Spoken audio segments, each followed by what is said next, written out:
ఓం సింధూరారుణ విగ్రహాం త్రినయనాం మాణిక్యమౌళి స్ఫురతు తారానాయక శేఖరాం స్థితముఖీమాపీనవక్షోరుహాం పాణిభ్యామణిపూర్ణరత్నచషకం రక్తోత్పలం బిభ్రతీం సౌమ్యాం రత్నఘటస్థరక్తచరణాం ధ్యాయేత్ పరామంబికాం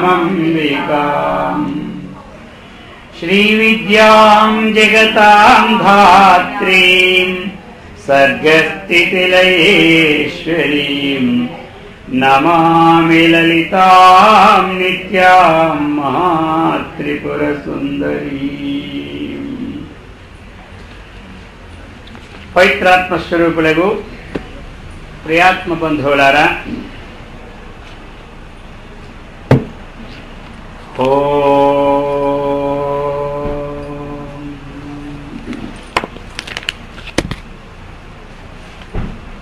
ఓం శ్రీ మాతా శ్రీ మహారాజ్ఞి శ్రీమత్ సింహాసనేశ్వరి చిరగ్నికుండ సంభూత దేవకార్య సముద్యత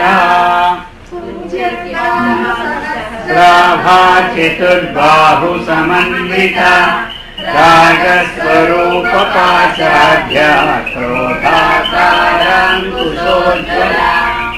ఇందులో శ్రీ మాత, శ్రీ మహారాజ్ఞి, శ్రీమత్ సింహాసనేశ్వరి, చిదగ్నికుండ సంభూత దేవకార్య సముద్యత.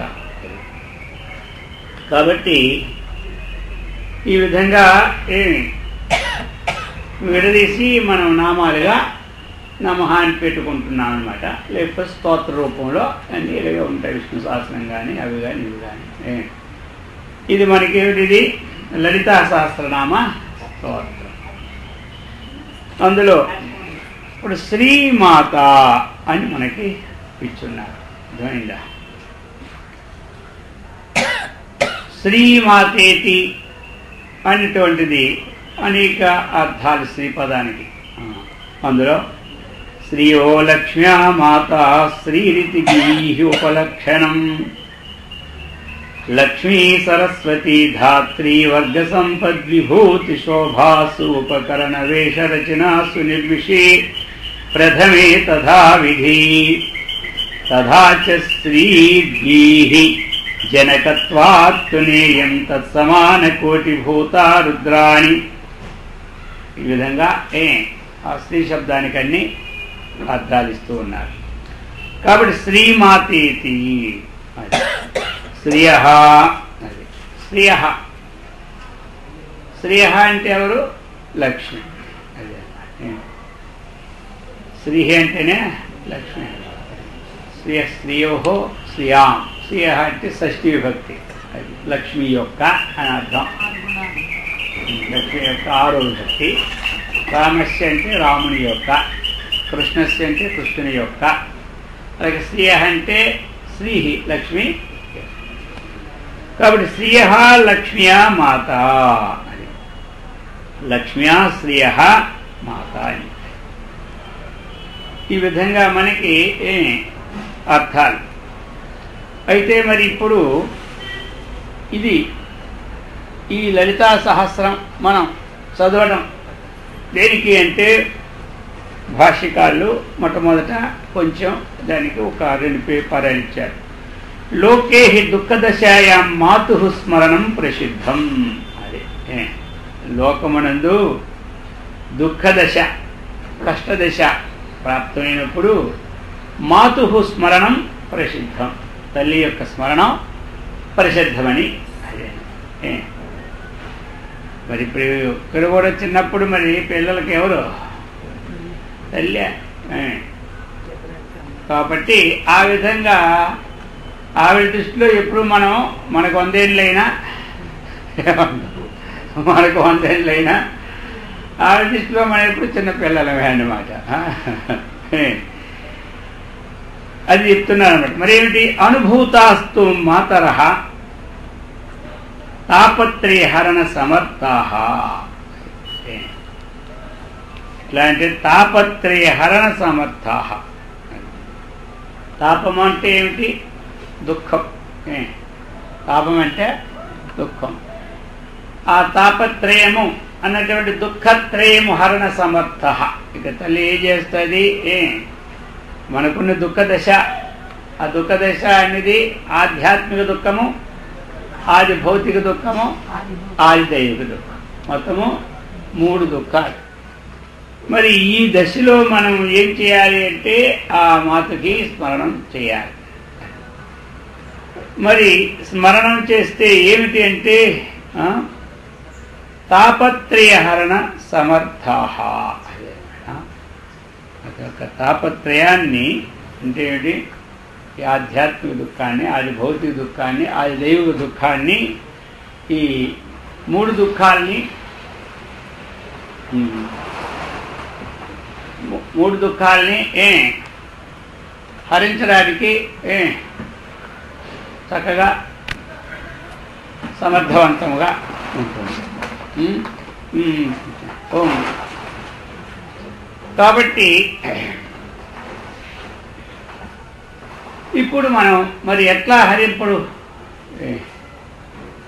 హరించడానికి కుర్రవాడు ఏడుస్తూ ఉంటుంటారు పిల్లలు. మరి ఏడ్చేటప్పుడు వాళ్ళ దుఃఖాన్ని పోగొట్టాలి అంటే ఎట్లా? మరి వారికి ఏది అవసరమో అది మనం ఇవ్వాలి, అంతే కదా. ఇప్పుడు పిల్లలు ఏడుస్తున్నప్పుడు మనం ఏం చేయాలి? వారికి ఏది అవసరమో ఇస్తే ఆ దుఃఖం పోతాయి.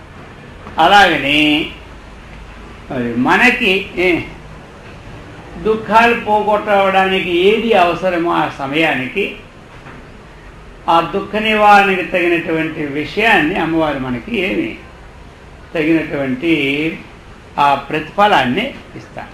అది ఎప్పుడైతే వచ్చిందో ఆ ఫలంతో మన దుఃఖము నివారణ.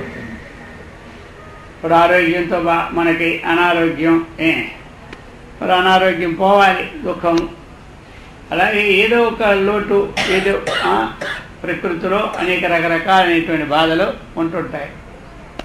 అందుకే సర్వబాధ వినిర్ముక్తో ధనధాన్య సుతాన్విత అని చెప్పారు. కాబట్టి సర్వబాధ వినిర్ముక్త అని ఆ విధంగా తాపత్రయహరణ సమర్థాః. ఇంకా ఎలాగ మనం ఉన్నామంటే నానాయోని సహస్ర సంభవ శాత్. అనేక నానాయోని సహస్ర సంభవస్య జ్ఞాత జనన్యః కతి ప్రఖ్యాతాః జనకాః కియంతాః ఇతి మే సేత్స్యంతి. మనం అనేకమైనటువంటి జన్మలు, ఎన్నెన్ని యోనుల్లో పుట్టామో, ఎంతమంది తల్లిదండ్రులు అయ్యారో మనకి తెలియదన్నమాట. ఆ పరంపరతో మనం వస్తూనే ఉన్నాం మొదటి నుండి కూడా. కాబట్టి మరి అటువంటి జన్మ జరా మృత్యు ప్రవాహాన్ని కూడా దాటింపచేసి అది అసలు దుఃఖం. ఇప్పుడు ఈ దుఃఖాలన్నీ కూడా తాత్కాలిక దుఃఖాలు. ఈ దుఃఖాలన్నీ తాత్కాలిక దుఃఖాలు. ఇవి వస్తూ ఉంటుంటాయి, పోతూ ఉంటుంటాయి. అది జన్మలకి అది దుఃఖమే. అర్థమైంది కదా. మాటిమాటికి పుట్టడం, మాటిమాటికి చావడం అనేది ఏది ఉందో, ఏ ఏళ్ళు పుడుతున్నాయి ఎవరైతే తెలిసి ఏ జన్మలు ఇస్తున్నాం మనం. అందుచేత ఆ ప్రకారంగా చెప్తూ ఉన్నారు. అది మనకి అటువంటిది నివారణ. దుఃఖాన్ని ఆ తాపత్రయం అంటే ఈ దుఃఖాలు 3 ఉంటుండగా ఈ సంసార సాగరం దుఃఖం తత్వమిచ్చతియో నరహ అని అన్నారు కదా. సంసార సాగరం దుఃఖం, అది కూడా దుఃఖమే. దుఃఖాలయం అశాశ. ఇది ఆలయం, దుఃఖానికే ఆలయం. ఏది శరీరం. అందుచేత నాప్నవంతి మహాత్మాన సర్వభూత హితే రతాః. కాబట్టి ఈ దుఃఖాలయం అన్నటువంటిది మనం దాటాలి అంటే దానికి తగినటువంటి ఒక శక్తిని మనకి ప్రసాదిస్తుంది అమ్మవారు. అది చెప్తున్నారు. ఈ విధంగా అతః దురంత దుఃఖ హరణ క్షమ సర్వోత్తమ జగన్మాత ఇవ స్వస్మిన్ దయావత్వాపాదనాయ మాతృత్వేన నైవ స్తోతవ్యా. మరి మాతృత్వం అన్నటువంటిది ఎందుకు మనం ఇస్తూ ఉన్నాం? మాతృత్వం అన్నటువంటిది గొప్ప పదం కదా. ఇది మాతృదేవో భవ పితృదేవో భవ. కాబట్టి తాపత్రయ దుఃఖమే కాకుండా జన్మజరా మృత్యు అయినటువంటి దుఃఖ రూపాన్ని కూడా తొలగిస్తున్నటువంటి వలన ఆ మాతృత్వం అన్నటువంటి శబ్దము వర్తిస్తుందన్నమాట. ఇప్పుడు దుఃఖంలో ఉన్నప్పుడు చూడకుండా ఇంకెవరైనా ఉండగలరు, కానీ తల్లి ఊరుకుంటుందా ఇంట్లో? ఆ దుఃఖం ఎలా పోవాలో ప్లాను చేస్తూ ఉంటాయి. మిగతా అలా ఏడిస్తే ఏర్నీలే ఇలా టేబుల్ చూసినాం పదండి అంటారు. అర్థమైందా? కానీ తల్లి ఆ ముక్క అంద. ఆ కుర్రవాడు తను చూసినా చూడకపోయినా ఏమంటారు? చూస్తే ఒకలాగా ఉంటుంది, చూడకపోతే ఒకలాగా ఉంటుంది తండ్రికి. అర్థమైందా? వాళ్ళు చూడని, వాళ్ళు చూడకపోని, వాళ్ళు ఏది మాట్లాడని. అర్థమైందా? వాళ్ళు మాట్లాడకపోని, లేకపోతే రెండు కఠినంగా మాట్లాడినా తల్లికి మాత్రం అదేమీ ఉండదు. అందుచేనే మాతృశబ్దం అనేటువంటిది ఆ ప్రయోగమని ఆ విధంగా చెప్పి మొట్టమొదట అందుకని శ్రీమాత అన్నటువంటిది ఇచ్చున్నారు. అది ఈ మాతా శబ్దం ఎందుకు అంటే దుఃఖ హరణాన్ని చేసినటువంటిది, సంసార సాగరాన్ని పోగొట్టినటువంటిది. అందుచేత మాత అన్నటువంటిది మొట్టమొదట ప్రారంభంలోనే లలితా సహస్రనామాల్లో ఇచ్చి ఉన్నారు. మాత అంటే ఏమిటి? తల్లి. మరి ఈ శ్రీ అంటే ఏమిటి అంటే చెప్పుకున్నాం. శ్రీకి అన్ని అర్థాలే. శ్రీ అంటే ఏం చెప్పుకున్నాం? సంపదని చెప్పుకున్నాం, లక్ష్మి అని చెప్పుకున్నాం, ఐశ్వర్యం చెప్పుకున్నాం, కాంతి అని, శోభ అని ఇత్యాది అర్థాలన్నీ ఉన్నాయన్నమాట. అటువంటి శోభ కలిగించినటువంటి, కాంతి కలిగించినటువంటి, ఐశ్వర్యాన్ని కలిగించినటువంటిది, సంపద కలిగినటువంటిది తల్లి అని మాత.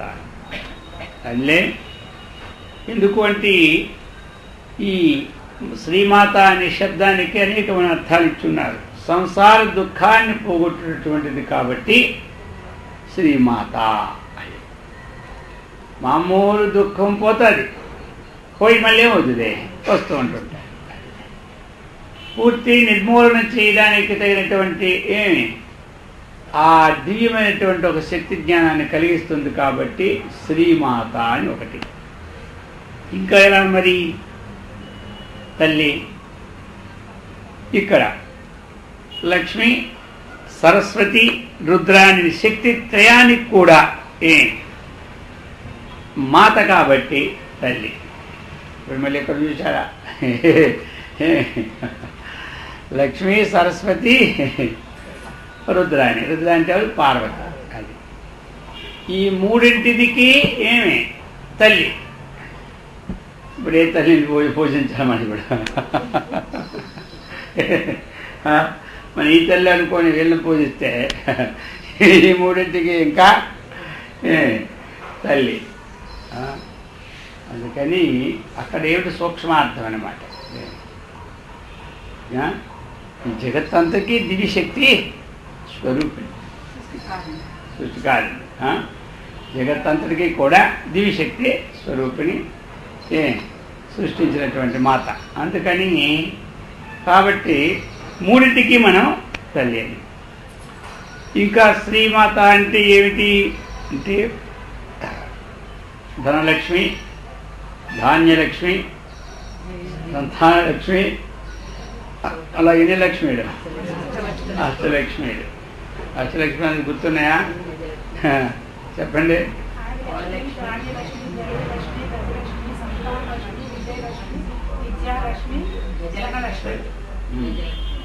గజలక్ష్మి అయిపోయినాయా? 8. ఈవిడ ఏమిటి అంటే ఇవన్నీ ఉంటాయి, కానీ ఇది మోక్షలక్ష్మి స్వరూపం అన్నమాట. అర్థమైందా? మోక్షలక్ష్మి స్వరూపం చేత శ్రీమాత అని అది అర్థం అన్నమాట. ఇంకా ఎలాంటి అమ్మ అంటే చెప్పారన్నమాట. ఇంకా బ్రహ్మదేవుణ్ణి సృష్టించింది శక్తి స్వరూపిణి.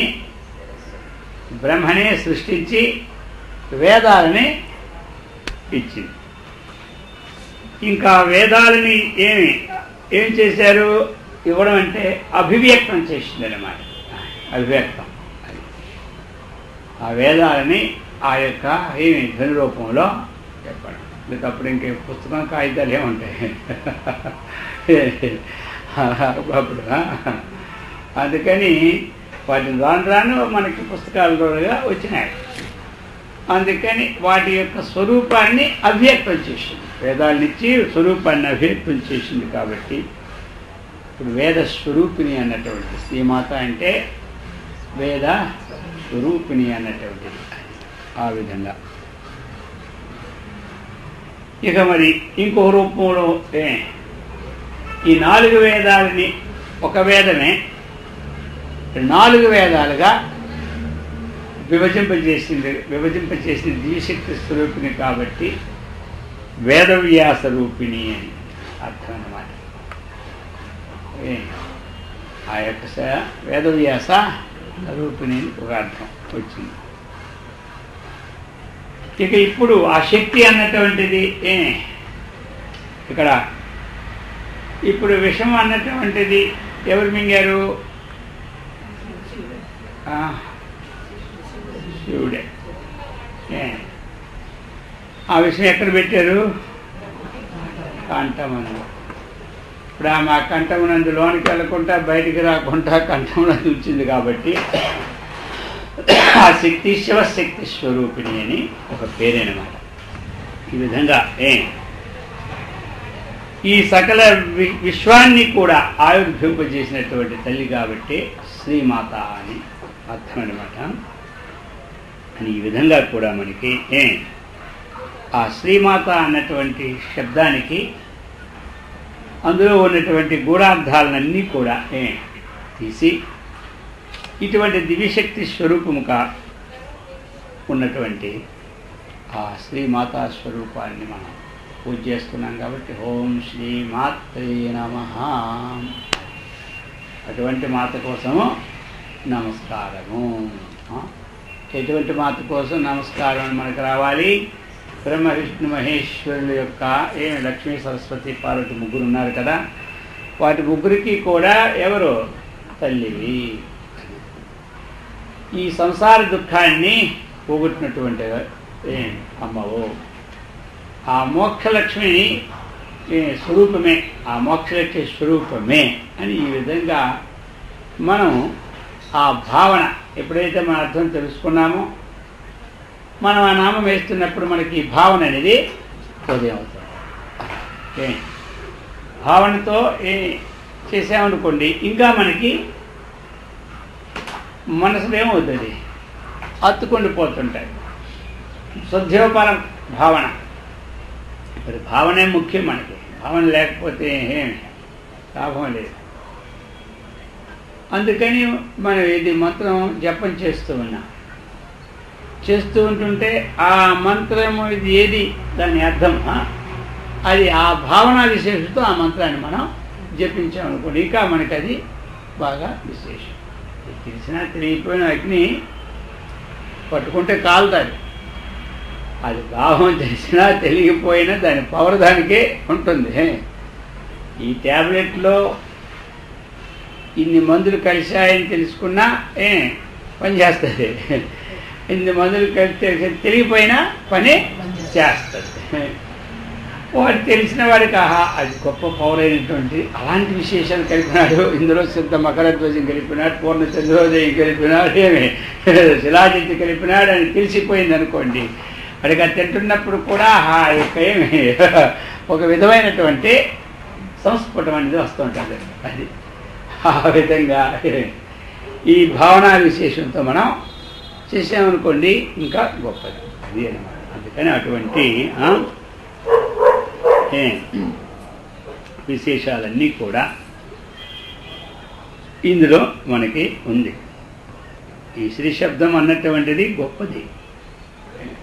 అందుకని మొదటి నుంచి మనకి ప్రతి వారు కూడా ఆ శ్రీ అనేది రాయిపోతే తృప్తి ఎవరికి ఉండదు. ఎక్కడైనా శ్రీరాశ్రీ కల్లా అది ఒక ఇదే అనమాట.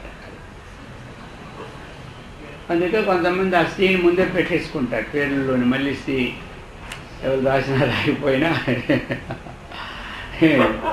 రాముడికి శ్రీరాముడిని పడైపోయింది, కృష్ణుడికి శ్రీకృష్ణుడిని పడైపోయింది. ఈ విధంగా అలాగ శ్రీ అది ముందు మనం పెట్టుకోవాలి. పెట్టుకునేంత లాభం ఏముంది అంటే అటువంటి విశేషణములతో కూడినటువంటి వ్యక్తి అని మనకి బోధపడతాడు. అందుకే మన భగవద్గీత కూడా ఏం శ్రీమద్ భగవద్గీత, శ్రీమద్ రామాయణం, శ్రీ మహాభారతం అని మనం పెట్టుకుంటున్నాం కదా. ఎందుకు పెట్టుకుంటున్నామంటే అటువంటి విశేషణాలన్నీ అందులో ఉంటున్నాయి. అందుకని ఆ శ్రీ శబ్దం అనేటువంటిది చాలా గొప్పదని ఈ విధంగా మనకి శ్రీమాత అని శ్రీమాత శ్రీ మహారాజ్ఞి, శ్రీ మహారాజ్ఞి, శ్రీమాత శ్రీ మహారాజ్ఞి. ఇందులో కూడా శ్రీ విశేషం మళ్ళీ ఉంది. ఎందుకు అంటే మహారాజ్ఞి అని పేరు పెట్టున్నారు. రాజ్ఞి అంటే మన తెలుగులో ఏమంటాం, రాణి అంటాం. రాజు రాణి, అలాగనే రాజ్ఞి అనేది స్త్రీలింగం అన్నమాట. అది రాజ్ఞి అనేది అందులో ఏది రాట్ శబ్దంలో ఈ ఇకారం అనేది స్త్రీలింగం, లేకపోతే మళ్ళీ అదేమవుద్ది, మళ్ళీ రాజు కింద వెళ్ళిపోద్ది.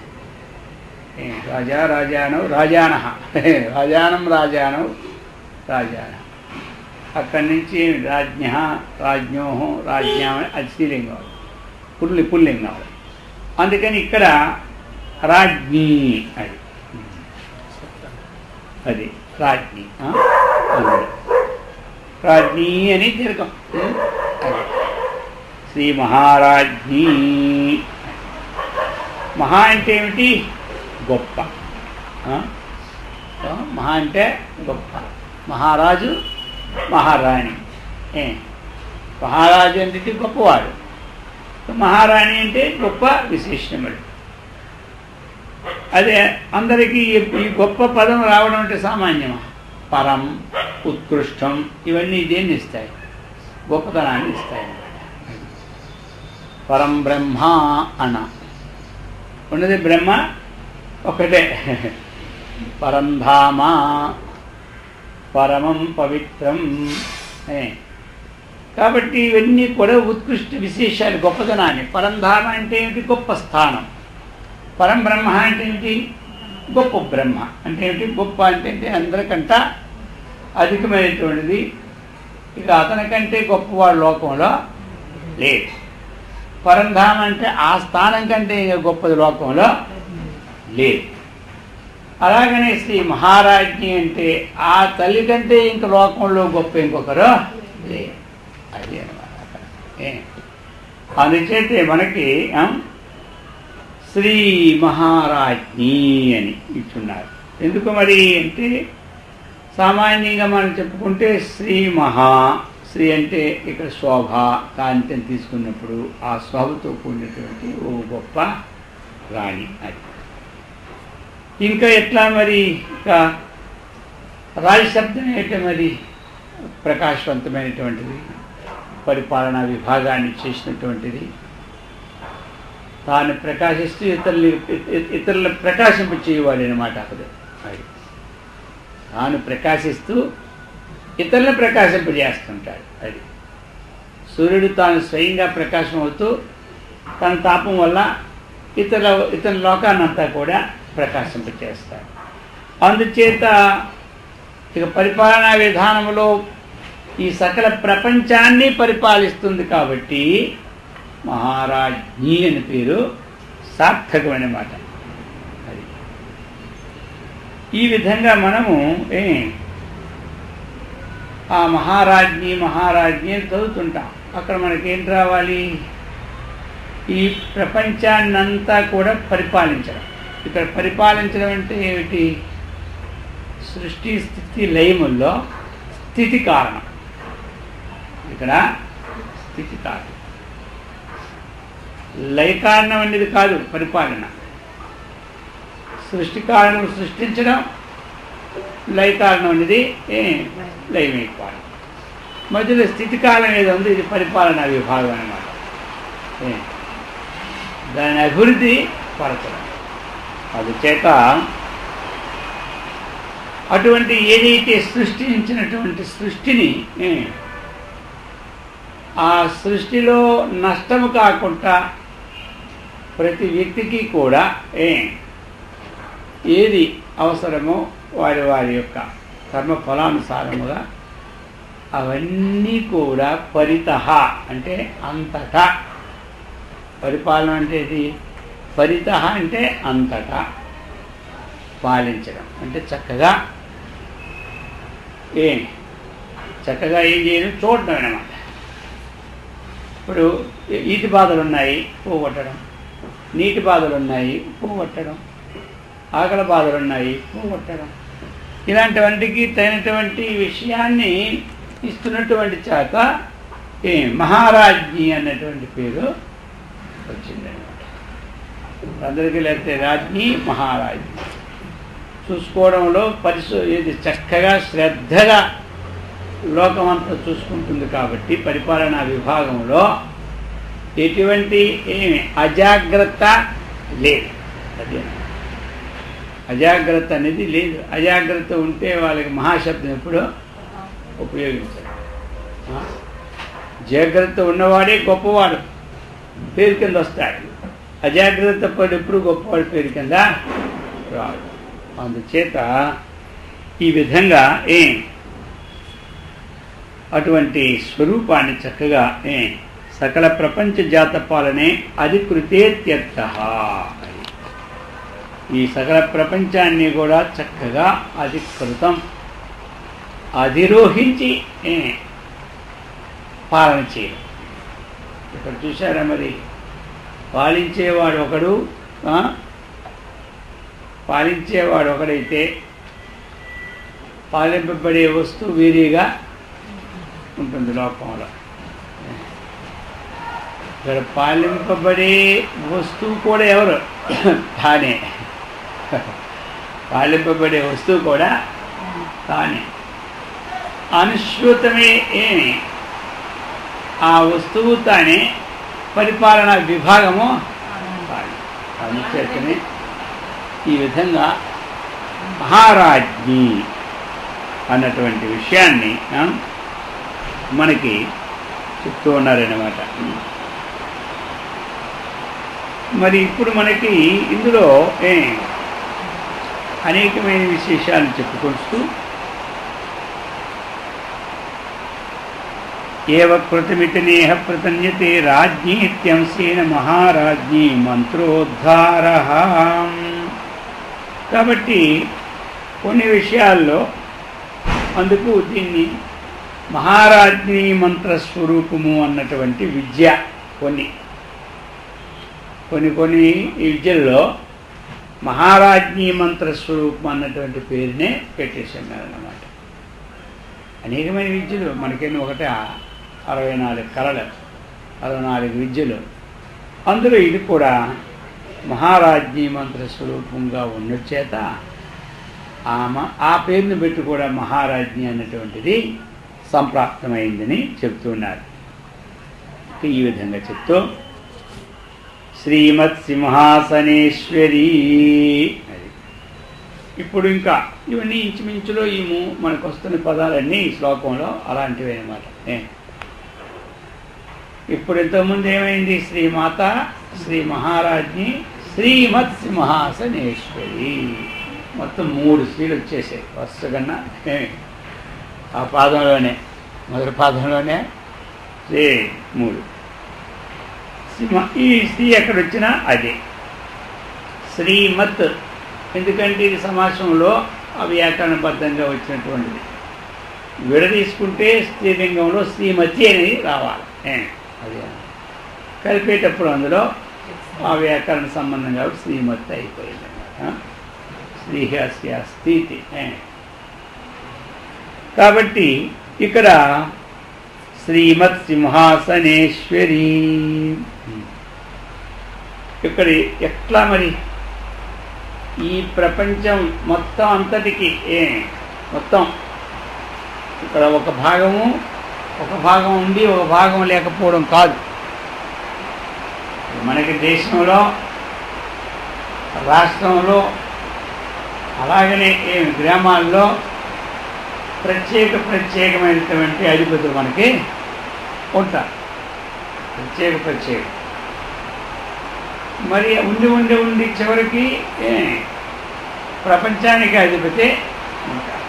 అలాగనే మొత్తము ఈ ప్రపంచం ఏదైతే ఈ సామ్రాజ్య లక్ష్మి ఏదైతే ఉందో మరి ఆ సింహాసనానికి ఇది అధీశ్వరి. కాబట్టి అటువంటి సింహాసనం మనకు అధీశ్వరి. అధీశ్వరి అంటే ఏమిటి? చక్కగా అధిరోహించినటువంటిది. ప్రపంచానికి మొత్తమే మరి ఒక్కొక్కరికి ఒక్కొక్క సింహాసనం ఒక్కొక్క ఖండాంతరంలో ఉంటుంది. ఈ ఖండము, ఈ ఖండము, ఈ ఖండము, ఈ రాష్ట్రము, ఇది లేకపోతే ఇది అని. అమ్మవారికి అది కాదు. ఈ ప్రపంచ సామ్రాజ్యం ఏదైతే ఉన్నదో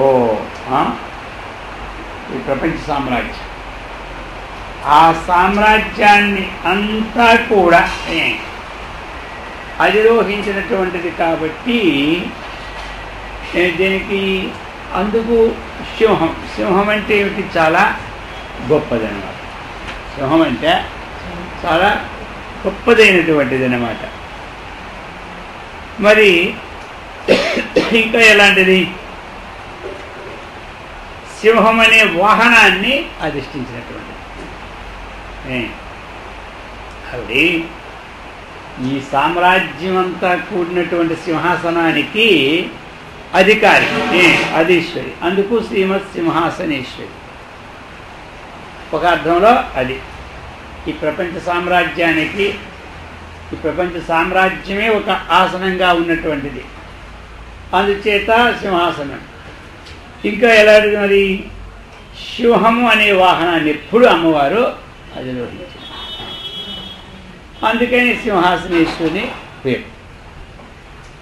ఆ విధంలో ఒక పేరు.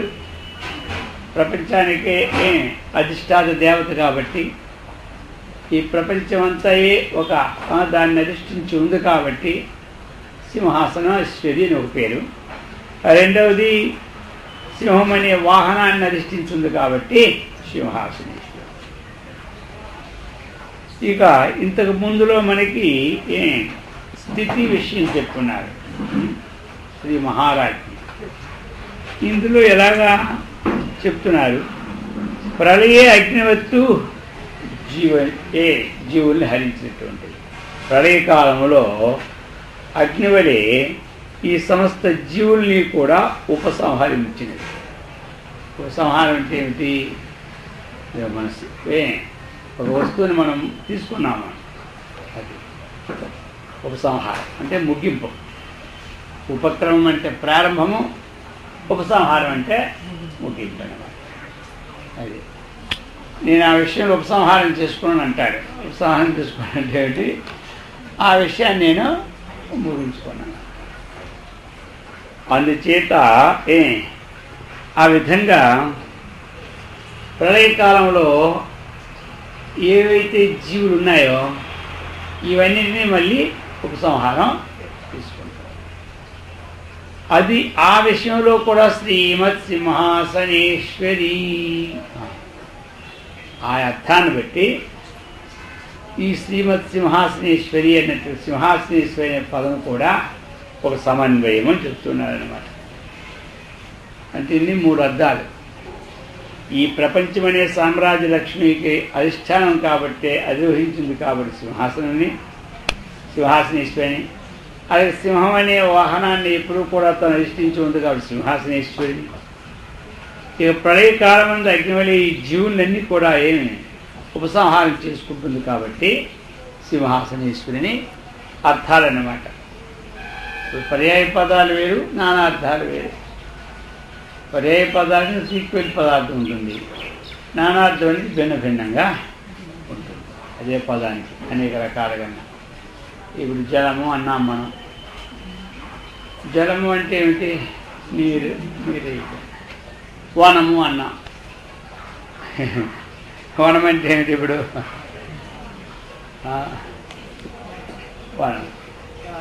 వనము అన్నా నీరే అర్థం ఉంది. వనం అన్నా నీరే. వనం అంటే నీరు. వనము అన్నీ నీరు అందరికీ తెలిసిన. వనం అంటే తోట అని తెలుస్తుంది. వనం అంటే ఇప్పుడు వనజాక్షి అన్నాం. వనజాక్షి అంటే ఏంటి? వనం అంటే నీరు. వనాత్ జాయితీ ఇది వనజ. వనం నీటిలో పుట్టినటువంటి కమలాలు. అటువంటి నేత్రములు కలిగి ఉంది కాబట్టి వనజాక్షి. ఇప్పుడు లేకపోతే వనం అంటే తోటలో పుష్పాలలాగా వనజాక్షి కాదు. కాబట్టి ఇప్పుడు హరి అన్నాం. హరి అంటే ఎవరు? విష్ణుమూర్తి. దానికి సమాన పదాలు ఉన్నాయి. నారాయణ అయినా విష్ణు, కేశవ అయినా విష్ణు, మాధవ అయినా మధుసూదన, త్రివిక్రమ ఇవన్నీ. ఇప్పుడు హరి అంటే కోతి అని అర్థం ఉంది. హరి అంటే సింహం అనకు అర్థం ఉంది. హరి అంటే సింహం అనకు అర్థం, హరి అంటే కోతి అనకు అర్థమైంది. ఇప్పుడు ఇది ఎక్కడ మనకి కూర్చోదే. అందుకని ఇవి నానార్థాలు ఇవన్నమాట.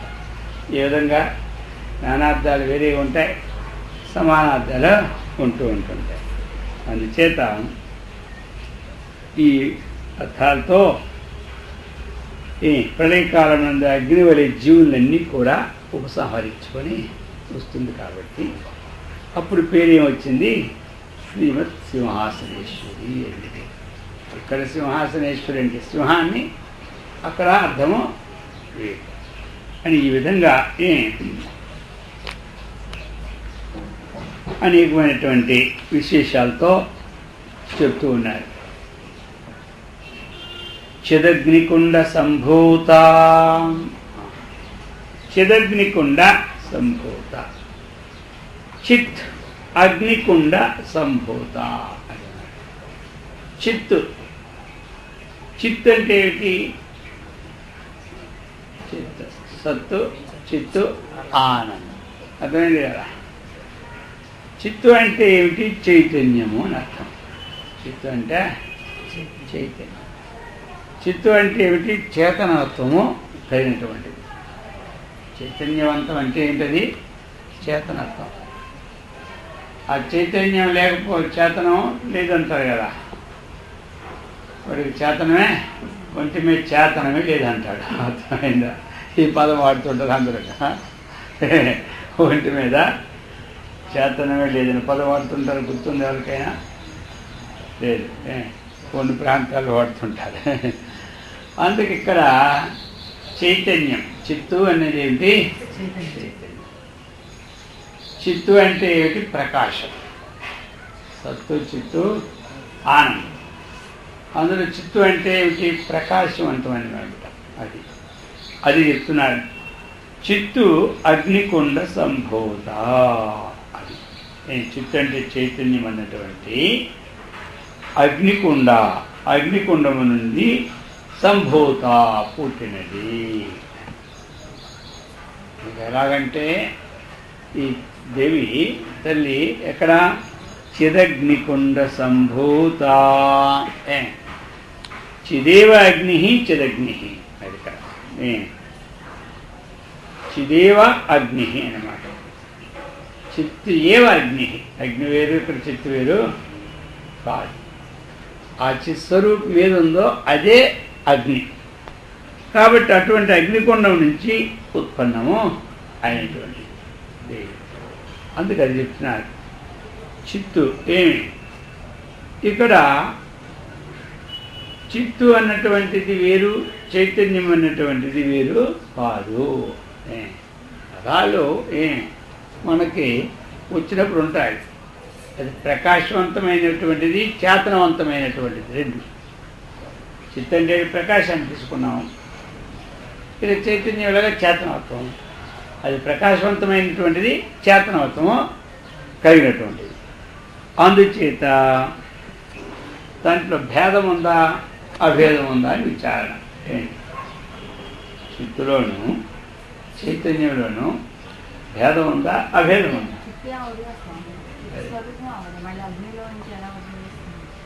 దాని స్వరూపమే చిదేవ అగ్ని చిదగ్ని. అందుకు అగ్ని కుండము చిత్తు కంటే భిన్నం ఇక్కడ కాదు. అర్థమైంది? చిదేవ అగ్ని, అందుకని ఏవపదం కర్మధారయం అభేదం అన్నమాట. భేదం అంటూ అందుచేత ఇక్కడ భేదము లేదు. చిదేవగ్ని చిదగ్ని. చిదగ్ని అంటే ఏమిటి? ఇక్కడ అభేదాన్ని కలిగి ఉంటుంది కానీ చిత్తుకి చైతన్యానికి భేదం అంటూ లేదు. భేదం కలిగితే రెండు అవుతాయి. కాబట్టి చిత్తు అన్నా చైతన్యం అన్నా ఒకటే రెండు అంటే ఒకటే. చిత్తన్నా అదే, చైతన్యం అదే. చైతన్యం నందు ఏముంది? ప్రకాశం ఉంది, చేతనత్వము ఉంది. ప్రకాశత్వ చేతనత్వ ధర్మం కలిగినటువంటి వస్తువు ఉంది, దాని పేరే చైతన్యం. అందుచే చైతన్యమునందు అభేదమే కానీ భేదము లేదు అని.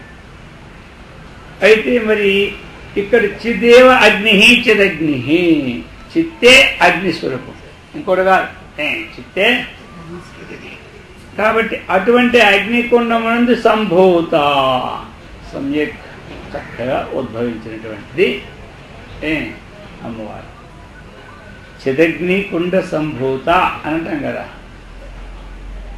అంటే అగ్నికుండమునుడి చిత్తంలోనే ఇది ఉత్పత్తి అయింది. అగ్నికుండముడి అంటే ఇక్కడ ఏమిటి? ఆ చిత్తు అన్నటువంటిది అగ్నికుండము కంటే భిన్నము కాదు.